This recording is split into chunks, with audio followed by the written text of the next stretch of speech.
하나님 말씀입니다.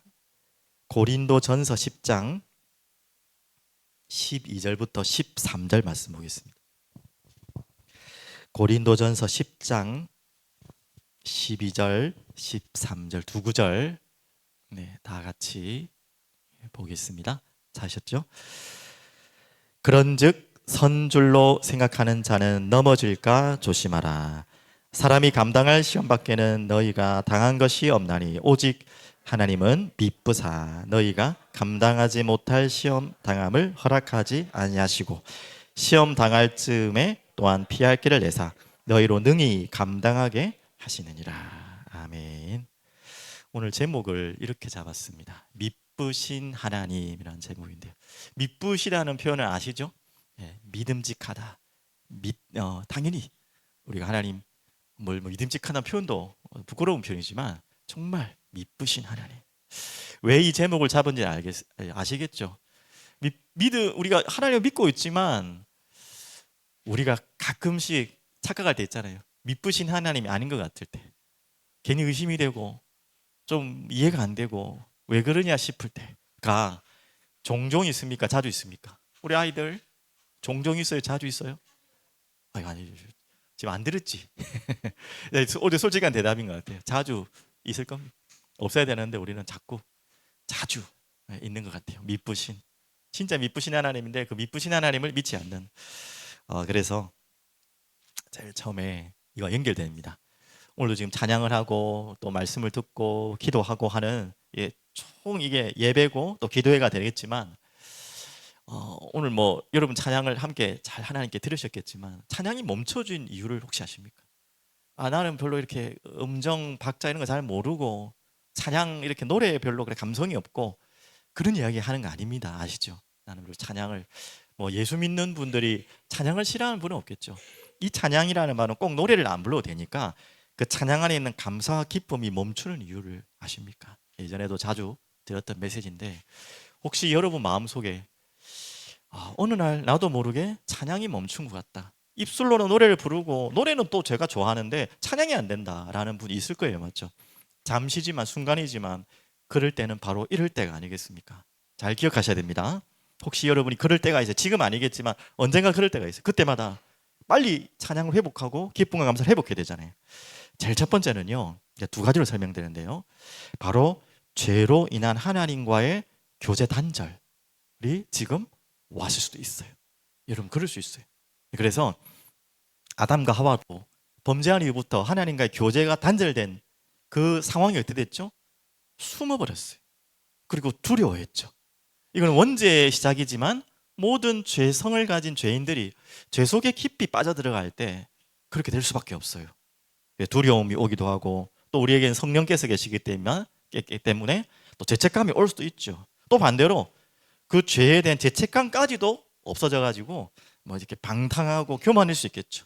그게 제일 중요한 겁니다. 하나님과의 교제가 어느 날 나도 모르게 점점점 단절되고 있으니까 찬양이 안 되는 거예요. 당연히 예배도 안 되겠죠. 말씀도 안 들리겠죠. 맞죠? 자꾸 튕겨나가겠죠. 분명히 이 부분이 있습니다. 다 그렇다고는 말할 수 없지만 분명히 이 부분이 굉장히 많은 역할을 하고 있어요. 그래서 다르게 말하면 죄와 교제하고 있는 것입니다. 그와 굉장히 친밀해지는 거예요. 그래서 하나님은 이렇게 말씀하셨죠. 하나님은 어떤 분이시다? 거룩하니 너희도 어떻게 하라 했죠?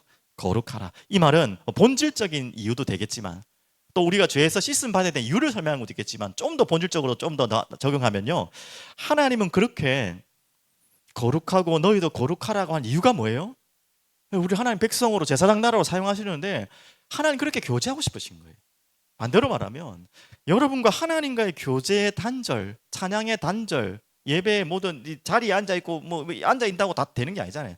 단절된 이유는 바로 하나님이 거룩하라고 한 그 부분을 우리가 빼앗기고 있지 않냐. 분명히 이 부분이 있습니다. 그래서 하나님은 거룩하니 너희도 거룩하라는 이유는 뭐라고요? 하나님은 우리와 계속해서 친밀하게 교제하고 싶으세요. 근데 우리가 하나님과 친밀하게 교제할 수 있는 자격을 다 가졌고 다 받았는데 그게 안 되는 것은 우리가 하나님과의 교제가 단절된 다른 것을 교제하고 있는 것이죠. 그래서 하나님은 우리 보고 거룩하라는 것입니다. 하나님은 우리와 교제하기로 하세요. 이 다른 것과 교제하고 있는 우리와 교제할 수가 없다니까요. 자, 그러면 두 번째, 첫 번째는 이해되셨고 오늘 제목하고도 연결됩니다. 미쁘신 하나님과 반대되는 하나님을 자꾸 어떻게 보면 이해하지 못하고 또 불신앙하는. 그래서 한마디로 오늘 어떻게 보면 작은 주제지만 시험입니다. 시험이 올 때 찬양이 멈추잖아요. 오늘 아까 그 감사라는 찬양 아까 불렀지 않습니까? 잠시 다시 돌려보면 참 가사가 너무 참 누가 썼는지 모르겠는데 여기 적혀 있네. 문정선 씨가 썼다는데 날 구원해 주신 것 감사, 모든 거 주신 것 감사. 1절은 그렇다고요. 2절이 좀 그렇잖아요. 응답하신 기도도 감사, 거절하신 것 감사. 이것까지 헤쳐나온 풍랑도 감사, 모든 것 채우시네. 아픔과 기쁨도 감사, 절망 중에도 감사. 길가의 장미꽃에도 감사하지만 장미 보다가 가시 찔리면 얼마나 짜증납니까? 그것도 감사. 따스한 가정 희망치고 감사. 기쁨, 슬픔 모든 게 감사. 자, 과연 이거는 이론인데 실제가 되겠습니까? 이렇게 안 될 때 우리가 보통 시험이 왔다라는 표현을 많이 하잖아요. 그래서 시험도 계속해서 본론에 나오겠지만 사람에 대해서 시험들 때 있잖아요. 특히 교회 안에서 성도들 간에 시험들 때 저 사람 정말 이해 안 된다. 보통 시험될 때는 그러잖아요. 뭐 그럴 수도 있겠지. 아이고 뭐 저 사람 뭐 역시 연약하다 하고 하면 시험이 안 되는데 어떻게 저 사람 저럴 수가 있어. 이해가 안 될 때 시험이 나오는 거예요. 또 교회에서도 시험이 들 수 있습니다. 교회가 어떻게 이래 하면서 교회 보니까 뭐가 부족하고, 특히 우리는 또 작은 교회 소규모고 개척 교회다 보니까 당연히 부족한 게 많죠. 시스템적으로나 뭐 없는 게 너무 많아요. 그래서 교회가 왜 이래 하고 이해가 안 될 수 있어요. 그럴 때가 분명히 올 겁니다. 지금은 아마 여러분 얼굴에는 전혀 그런 표정들이 없지만 갈수록 분명히 올 거예요. 교회가 이런 것도 안 해? 이런 것도 못 해? 교회가 이래? 이럴 수 있다는 거 진짜. 저도 그럴 수 있고요, 솔직히. 교회의 부족한 부분들이 보일 때마다. 그래서 하나님 말씀하셨죠. 여러분을 그래서 부르신 거예요. 그때마다 기억하십시오. 교회는 한두 사람이 만들어가는 게 아닙니다. 목사가 만들어가는 건 절대로 안 됩니다. 중직자가 만들어가는 게 아니에요. 모든 사람이 하나가 되어야지만 지어져 가는 것이 교회예요. 당연히 머리는 그리스도시고. 그렇다면 이것도 안 되는 것 같고 저것도 부족한 것 같고 하는 그것은 여러분에게 보이시고 여러분이 답답하게 느껴진 것을 하나님 여러분에게 채우라고, 여러분이 할 수 있는 능력이 없다면 여러분은 기도하라고 주신 것이지 그것에 대해서 이해하지 못하도록 주신 게 아니에요. 그래서 달란트 비유 주셨잖아요. 달란트. 여러분에게 고린도전서도 보시겠지만 각자 다른 은사를 줬잖아요. 왜 다르게 줬습니까? 한 사람한테 막 다 몰빵을 하시든지 각자 다르게 줬어요. 왜? 각자 다르게 하나로 뭉쳐져야지만 되어질 수 있도록 교회가 되는 것입니다. 그래서 부족하다면 그게 하나님이 그 부족한 사람을 불러주실 거예요. 우리 교회 안에서 불러주실 거고요. 꼭 필요한 거라면. 그리고 여러분에게 이미 숨겨져 있는데 모르고 있는 것이 있어요.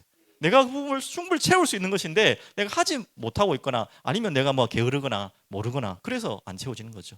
그래서 그렇게 이해하시면 되겠습니다. 또 우리에게 달란트 비유 줬었잖아요. 저는 달란트 처음에 마태복음 읽으면서 뭔 말이야 이거. 뭘 묻어놨다가 뭐 그거 뭐 좀 안 했다고 묻어놓은 게 뭐 또 잘못이야 이랬는데 이제 이해되시겠죠. 여러분에게 하나님이 은사 달란트를 주셨는데 교회든 이 하나님 나라 일을 위해 쓰라고 줬는데 그냥 다 묻어두는 거예요. 그냥 안전하다고 묻어두는 거예요. 그런 어떻게 보면 것 때문에 교회가 더욱더 풍성하게 이 하나님 나라가 풍성하게 이루어져야 되는데 여러분이 묻어둔 그 달란트 때문에 안 될 수도 있다는 거죠. 맞지 않습니까? 그리고 여러분에게 주신 달란트를 마음껏 쓰라고 하는 것이지 이해가 되지 않을 게 아니라는 거죠. 자, 여기까지는 또 우리가 잘 넘어갑니다. 이것을 통해서 제일 어려운 시험이 뭐죠? 하나님이 이해가 안 될 때 있잖아요. 하나님이 어떻게 그럴 수, 사람이 어떻게 그럴 수 있을까니 또 넘어갈 수 있어요. 교회가 이렇게 하는 것도 또 우리가 또 깨달으면 돼요. 근데 가장 힘든 시험은 하나님 어떻게 나한테 이럴 수 있어요? 라는 이제 하나님 이해가 안 될 때가 있어요. 아닌 것 같습니까? 많잖아요. 자, 오늘 그 이야기를 하나 들어가겠습니다. 그래서 시험이 올 때 오늘 그 부분이기도 합니다. 우리가 많은 시험들, 많은 일을 했지만 우리가 시험이 올 때 보통 우리가 많이 속죠. 자, 아까 서론하고도 좀 연결됩니다. 제일 첫 번째 우리가 이겨내야 될, 속지 않아야 될 시험입니다. 자, 고린도전서 10장 11절 13절, 데살로니가 전서 5장 23절 24절. 방금 고린도전서 10장 12절 13절 읽었잖아요. 13절은 너무나 유명한 또 말씀 본문 아닙니까? 여러분 시험 올 때마다 그거 붙잡잖아요. 힘들 때마다 붙잡잖아요. 피할 걸 열어주세요. 감당할 만큼만 허락해 주실 줄 믿습니다 하는데 실제 당하는 사람은 다 감당이 안 되잖아요. 그러니까 시험이 되지. 감당할 만큼 내가 느껴지면 그 시험입니까? 뭐 넘어가는 거지. 근데 나에게는 다 감당 안 될 만큼 느껴져요. 그러니까 내게 시험으로 느껴지지 맞죠? 근데 하지만 하나님 감당할 만큼 주셨는데 우리가 그 한 구절만 딱 보면 뭐 어려운 문제 이겨낼 수 있는 힘 달라고 할 수 있겠지만 그것도 우리가 잘못된 적용이라 할 수 없겠지만 문맥을 쫙 보시면 이 고린도전서 10장 11절 13절은 어떤 내용을 이야기하냐면 죄의 유혹과 습관의 시험에 들지 말라는 이야기입니다. 그리고 우리가 거기에서 피할 길을 하나님 주시겠다는 거예요. 우리는 막 죄에 걸려들고 어쩔 수가 없잖아요. 내가 그럴 힘이 없는데요 라고 자꾸 핑계를 대는데 하나님은 아니라는 거예요. 감당할 시험 당할 만큼만 주고 또 피할 길도 주신다는 거예요. 그래서 우리에게 핑계를 댈 수 없도록 하시겠다는 거예요. 그런 의미의 어떻게 보면 시험입니다. 그 데살로니가전서 5장 23절 24절도 마찬가지고요. 그러면 성경 구절 한번 확인해 보겠습니다. 아까 확인했지만 한 번 더 볼게요. 그래서 13절만 보지 마시고 앞뒤로 보시면요 11절에 이래 나옵니다. 그들에게 일어난 이런 일은 본보기가 되고 또한 말세를 만난 우리를 깨우치기 위하여 기록하였느냐. 지금 11절 나오니까 앞에가 뭔 내용인지 모르겠죠. 어떤 내용이 구약에 범죄했던 내용들이 쫙 나옵니다. 구약의 인물들이 죄를 범하고 하나님께 우상 숭배를 하고 그래가지고 막 얻어터진 이야기가 쫙 나와요. 그리고 11절 나오는 거예요. 그들에게 일어난 일은 본보기가 되게 했다는 거예요. 왜 그런 걸 우리에게 보셨냐? 너희는 그렇게 하지 말라는 거예요. 그렇게 구약의 조상들이 불신앙하고 우상 숭배했던 그 길로 가지 마라는 거예요. 그걸 본보기로 보여준 거예요. 또한 말세를 만나 우리를 깨우치기 위해서 지금 더욱 그런 일들이 많을 것이다. 더욱 시험 들고 넘어지고 유혹과 시험이 많이 올 거라는 거예요. 그러면서 기록되었느니라 하면서 이렇게 나오는 거예요. 뭐라고 했죠? 그런즉 선줄로 생각하는 자는 넘어질까 조심하. 너무 여러분 유명한 말씀이죠.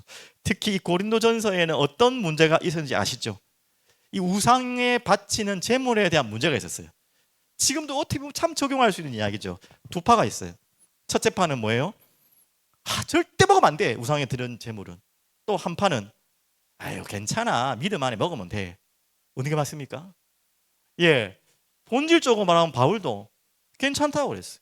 우상에 드린 제물 내가 우상에게 예배드리라는 게 아니라 그게 이제 시장에 유통됐잖아요. 어떻게 다 구분하겠습니까? 맞죠? 예, 그런 의미로 그거는 먹어도 된다는 의미로 했지만 하지만 바울은 또 다른 이야기를 했어요. 뭔지 아시죠? 그걸 보고 시험 들 사람이 있다면 나는 죽어도 안 먹겠다. 이 이야기를 하셨잖아요.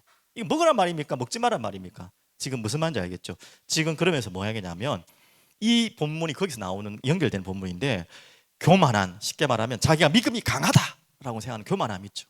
우상 제물 그 별거 아니야 하고 우리가 믿음은 맞지만 그걸 자유를 남용하는 믿음과 자유를 남용하는 자들에게 어떻게 보면 이야기하는 내용입니다. 이 교만에서 넘어질 수 있다. 당연히 믿음이 강한 자 같죠. 우상 제물 나 먹을 수 있어. 그것 갖고는 시험 안 들어. 또 믿음이 약한 자들은 그것 갖고 시험 든단 말이에요.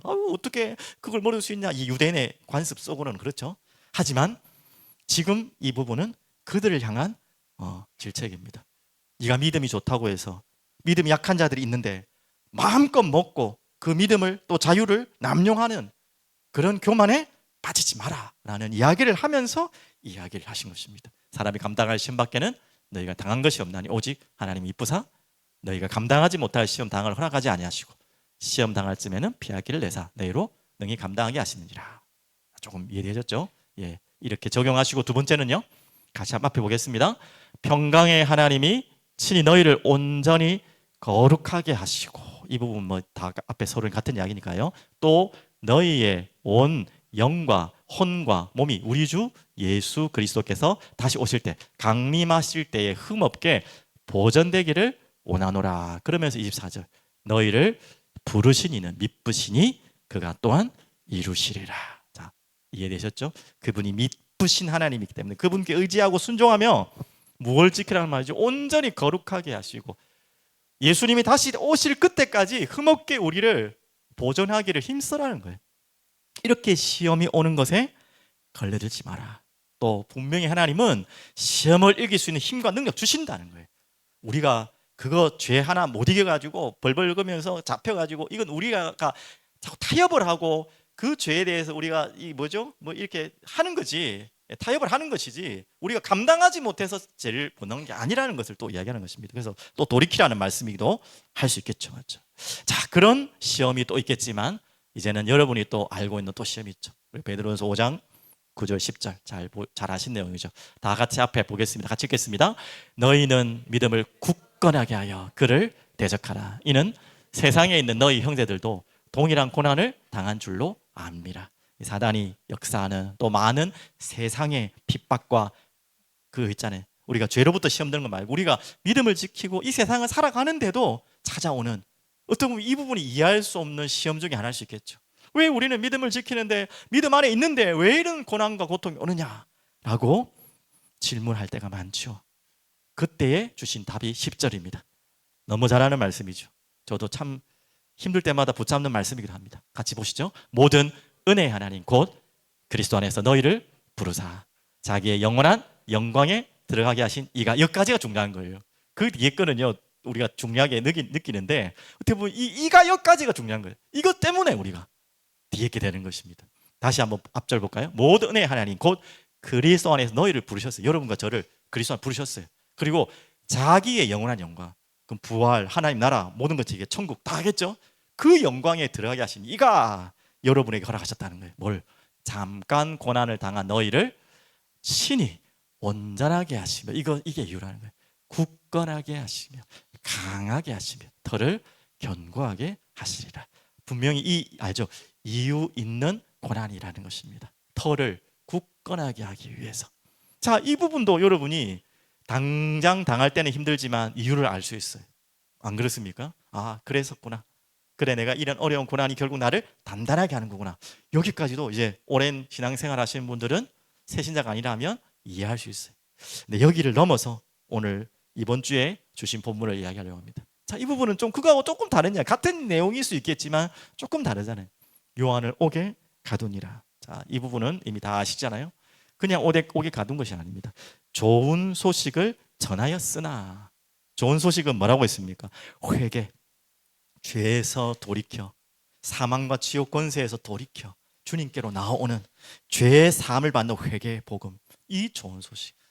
이 좋은 소식은 보통 소식이 아니죠. 죽고 사는 문제죠. 그 답이 바로 세례 아닙니까? 오늘도 뭐 세례 받으실, 주일날 받으실 분 여기 와 계신데, 이 세례는 뭐죠? 죽었다 살아나는, 완전히 죄에서 씻음 받는, 완전히 죽어야 될 나를 위해 죽으셨고 완전히 살아나셔서 나를 살리신 그 답이 바로 세례죠. 회개에 대한 결과죠. 맞죠? 이 어마어마한 복음을 주셨어요. 또한 이 좋은 소식은 뭐였습니까? 회개의 열매까지 되죠. 11절부터 14절. 반드시 여기까지 복음이에요. 열매가 열릴 수밖에 없는 게 복음이에요. 복음을 가졌다면 복음의 열매, 내가 진정으로 회개했다면 회개의 열매는 열리게 돼 있어요. 회개의 열매가 열리지 않았다, 그것은 회개하지 않았던 것입니다. 복음이 아니라는 것입니다. 당연히 주의할 것은 시간표가 있겠고 기다림의 시간이 있겠지만 반드시 그렇게 돼요. 이렇게 하나로 우리에게 완전한 복음, 좋은 소식이 우리에게 요한을 통해 지금 전해졌는데 결과가 어떻게 됐죠? 옥에 가두니라. 결국은 죽음까지 가는 사건 아닙니까? 뭐 고린도전서 봤지만 다시 누가복음 잠시 다시 보셔도 좋을 것 같은데요. 3장으로 보시면 19절 20절. 분봉왕 헤롯은 그의 동생의 아내 헤로디아의 일과 또 자기가 행한 모든 악한 일로 말미암아 요한에게 책망을 받고, 자, 지금 이 세례 요한이 이 회개의 복음을 전했어요. 회개의 열매 맺도록 전했어요. 근데 그 결과는 무엇입니까? 옥에 갇혀지게 되고 결국은 이들을 통해서 결국 죽임을 당합니다. 어떻게 보면 가치 없는 사람들한테, 어떻게 보면 그 사람들한테 복음 전했는데 안 받은 정도가, 거부하는 정도가 아니라 그 복음 전한다고 했던 그 사람들한테 갇혔고 그 사람 때문에 죽었어요. 이런 억울한 일이 어디 있습니까? 아니, 복음을 안 받고 그냥 패스한 정도가 아니라 그걸 전한 그 사람한테 갇혔다는 거죠. 맞죠? 그 사람한테 지금 비참하게 목이 날아가 죽는 바로 인생이 요한의 마지막 사역이고 마지막 죽음. 자, 여기까지 하면 우리의 머리로는 다 이해가 안 되지 않습니까? 맞죠? 어떻게 이럴 수가 있습니까? 하물며 복음 전한 그 사람한테 죽잖아요. 그게 어떻게 이렇게 될 수 있습니까? 뭐 다른 이야기도 아니고. 자, 그래서 우리가 여기까지 우리 이해하고 믿을 수 있는 것이 바로 복음이죠. 그래서 하나님은 우리에게 이해해 주시기를 원하지 않고, 당연히 이해하기를 원하시죠. 하지만 이해 못하는 부분이 많기 때문에 믿어주기를 원하십니다. 이해할 수 없기에, 이해할 수 없는 부분이 더 많기에, 다 설명해 줄 수가 없기에, 이해할 수 있는 부분까지 이해시키겠지만 이해할 수 없는 부분이 더 많아요. 그래서 우리 보고 선택하라는 거예요. 믿으라는 것입니다. 믿지 않으면 안 돼요. 어떻게 십자가까지는 이해되겠지만 부활이 믿어집니까? 여자의 후손이 어떻게 믿어져요? 이해돼요. 참 믿어지는 거죠. 맞죠? 이해되는 것이 아닙니다. 그래서 하나님 우리에게 믿기를 원하세요. 그 믿을 수 있는 유일한 방법이 뭐라 했죠? 바로 사랑. 우리가 하나님을 사랑하기 전에 누가 우리를 사랑했다고요? 하나님 우리 사랑. 아니 하나님이 무엇 때문에 우리를 사랑하신 것까지는 이해되는데 자기 아들을 죽여서까지도 사랑하십니까? 여러분 이해됩니까? 이해가 안 되잖아요, 솔직히. 그 이해할 수 없는 사랑을 우리에게 오셨다니까요. 그래서 하나님이 우리에게 그걸 먼저 보여주시고 너도 나를 이렇게 좀 믿어줄래? 하는 거예요. 야, 너 이해 안 되잖아, 내가 너를 위해 내 아들을 이렇게 죽였다. 이해되냐, 그게? 말이 되냐? 그런데 너는 왜 나를 못 믿냐는 거예요. 꼭 머리로 이해돼야지 믿냐 이거예요. 믿고 순종할 수 없니? 내가 너를 사랑하는 것처럼. 하나님이 원하시는 것은 이거밖에 없습니다. 이 은혜죠, 맞죠? 이것 또한 우리가 받을 수 있는 것도 은혜지만, 그래서 여러분 꼭 기억하십시오. 이해되지 않는 하나님을 대면할 때마다 꼭 기억하십시오. 우리가 이 이야기는 누구나 알죠. 하나님께서 옳은 일을 하십니다. 아멘이십니까? 하나님께서는 옳은 일을 하시죠? 예, 여기는 당연히 아는 이야기인데 하나를 더 넘어야 돼요. 자주 하는 이야기지만 하나님께서 하시는 일이 옳은 겁니다. 말장난 같습니까? 잘 이해되셨습니까? 하나님이 옳은 일을 하시는 게 맞아요. 그건 아멘이죠. 근데 이걸로 그치면 안 되고요. 하나님이 하시는 모든 것이 옳은 거예요. 여기까지 와야 돼요. 무슨 말인지 알겠죠? 여기에는 뭐가 전제되어 있는 거죠? 이해되지 않는 사건도 옳은 것입니다. 자, 보십시오. 사람의 머리로 요한이 좋은 소식을 전했어요. 그것도 그 좋은 소식을 전한 그 사람한테 잡혀가고 댕강목이 날라갔어요. 이해됩니까 이게? 이해가 될 수 없는 이야기잖아요. 근데 하나님이 하셨잖아요. 하나님이 허락하신 일이잖아요. 그래서 옳은 것입니다. 무슨 말인지 알겠습니까? 하나님이 옳은 일을 하시기 때문에 하나님이 하시는 모든 일이 옳은 거예요. 더 정확하게 말하면 우리에게는 그것을 판단할 수 있는 기준이 없어요. 우리는 순간에, 그래 세상에도 알죠. 새옹지마라는 말이 있지 않습니까? 새옹지마. 새옹지마라는 그 내용을 알잖아요. 그때는 그게 맞는 것 같은데 지나가 보니까 또 아니고, 또 그게 맞다고 생각해 또 지나보면 또 아니야. 무슨 말인지 알겠죠? 그 유명한 영화, 그때는 맞고 지금은 틀렸다. 이건 막 다른 이야기지만 우리는요 그 잠시의 순간에도 맞는지 틀린지를 다 판단할 수 없다니까요. 하물며 영원한 세계와 순간의 세계를 살아가는 우리하고 어떻게 판단 기준이 맞고 옳고 틀림의 기준이 있겠습니까? 정확하게 말하면 우리에게는 선과 악을 판단할 기준이 없어요. 그 기준은 하나님께만 있어요. 우리에게는 이게 옳고 맞고 이게 축복이고 저주고 우리가 볼 때는 그것처럼 보이고 이건 저주 같고, 요한을 볼 때 누가 축복받다 하겠습니까? 어떤 누가 요한을 보고 축복된 인생을 하겠습니까? 세상에서 완전 저주받은 인생이지. 젊은 나이에 이렇게 비참하게 죽었는데 누가 축복받아? 하지만 요한은 가장 큰 자라, 여자가 낳은 중에 가장 큰 자라, 이해할 수 없잖아요. 하나님의 판단 기준과 우리의 판단 기준이 다른 거예요. 무슨 말인지 알겠죠? 그래서 우리가 함부로 이게 저주다, 이게 축복이다 말할 수가 없어요. 당연히 어느 정도의 하나님 일반적인 기준도 있지만 그 기준으로 모든 것을 판단하면 안 된다는 것이죠. 그래서 우리는 하나님을 완전히 신뢰하는 것입니다. 그러니까 무조건이 아니라, 막무가내가 아니라 어떤 하나님인 걸 알기 때문에, 어떤 하나님인 걸 우리가 믿기 때문에 우리가 그분이 하신 일이라면 믿습니다. 맞습니다. 옳습니다. 아멘으로 여러분 고백하는 여러분 되시기를 축복드리겠습니다. 마지막 결론으로요, 우리가 회복돼야 될 중요한 답이죠. 바로 이 시험이 올 때, 오늘 시험이라는 단어를 주고 결론을 내려야 되는데요. 자, 지금 세 구절을 냈지만 두 가지로 일단 크게 정리를 하면, 제일 첫 번째 베드로전서 4장 7절은 이렇게 말합니다. 너희 염려를 다 주께 맡기라. 이는 그가 너를 돌보심이라. 자, 우리가 시험을 이길 수 있는 답 다 아시잖아요, 맞죠? 어떻게 하라고요? 너의 시험, 염려 올 때마다 누구에게 가라? 주께 맡기라. 이는 그가 너를 돌보심이라. 맡기라는 말에는 숨겨져 있는 내포적인 의미가 있습니다. 기도하라는 내용입니다. 맞죠? 기도로 맡기는 거예요. 마음으로 생각으로 맡기지만 기도하라는 것입니다. 모르기 때문에 왜 내게 이런 일이 왔는지 우리는 몰라요. 우리의 옳고 판단의 기준은 거의 다 틀려요. 하나님이 옳고 틀림의 기준이 있으신 분이죠. 그래서 맡기는 수밖에 없어요. 또 마태복음, 여기 안 적혀 있지만 6장 13절에 이렇게 말씀하고 있어요. 예수님이 우리에게 가르쳐 주신 주기도문에 있죠. 시험에 들게 하지 마옵시고라는 그 짧은 주기도문에, 엑기스 같은 기도문에 이게 딱 들어있다니까요. 우리가 항상 뭐 하라는 거죠? 이게 올 수 있기 때문에 기도하라는 내용입니다. 그리고 마태복음 26장 41절에 예수님이 십자가 지기 전에 겟세마나의 기도를 하러 갈 때 제자들에게 한 말이죠. 뭐라 했죠? 시험에 들지 않게 깨어 기도하라. 마음에는 원이로되 육신이 약하도다. 잘 아시는 말씀이잖아요. 우리는 이렇게 육신적인 인간이고 육신을 가지고 있기 때문에 계속 시험은 끊임없이 옵니다. 그래서 깨어서 기도하라. 지금 우리가 그럴 시간표입니다. 깨어서 기도할 시간표.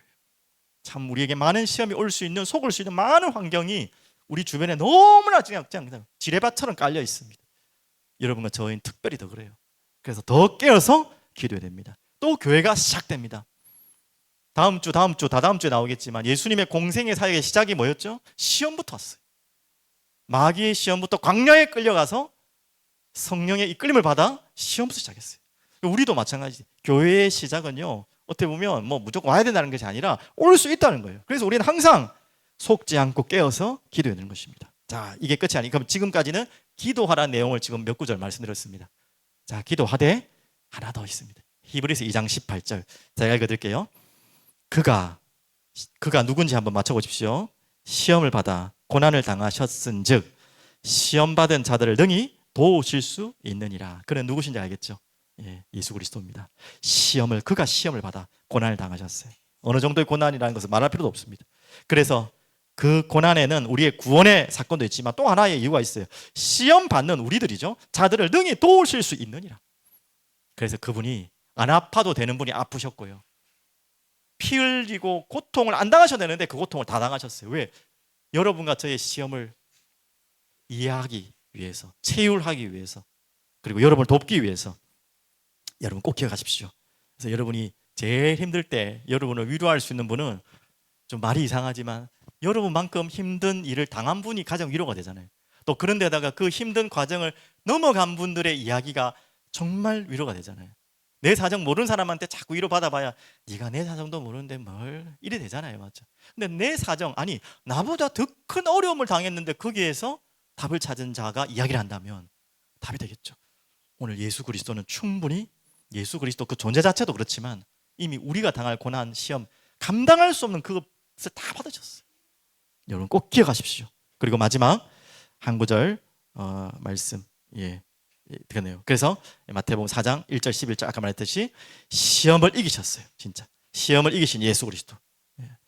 오늘 말씀으로 예수 그리스도께서 광야의 시험을 이기셨지 않습니까? 그런 것처럼 우리는 기도하되 누구를 바라보며 모든 시험을 당하시고 시험 당할 자를 능히 돕고 이길 수 있는 그분을 보고 바라보며 여러분의 시험을 이겨내시길 바라겠습니다. 그래서 오늘 이 비밀을 붙잡고 마지막 결론입니다. 우리는 이 복음은, 기독교에서 말하는 복음은 위기, 시험, 고난, 문제 이것을 피해가는 종교 아니라고 했죠. 다른 종교는 그거를 가르쳐준다면 또한 대면하고 이겨내는 정도가 아니에요. 맞지만 그것으로 끝나는 게 아니에요. 뭐 하는 거라고요? 그것에 감사하는 종교예요. 그것까지도 감사하는. 그래서 바울은 그걸 알았기 때문에 난 날마다 죽노라, 나는 예수 그리스도의 흔적을 남기고 있다, 그걸 자랑할 만큼, 다른 자랑이 아니고 그것이 감사할 만큼, 그것만큼 깨달아질 수 있는 것이 바로 복음의 비밀입니다. 그리고 그것까지 이해되시기 바랍니다. 그래서 오늘 여러분에게 어떤 시험도 오늘 여러분 기도 속에 예수 그리스도를 바라보며 오늘 참된 힘을 얻는 여러분 되시기를 간절히 축복드리겠습니다. 기도하겠습니다.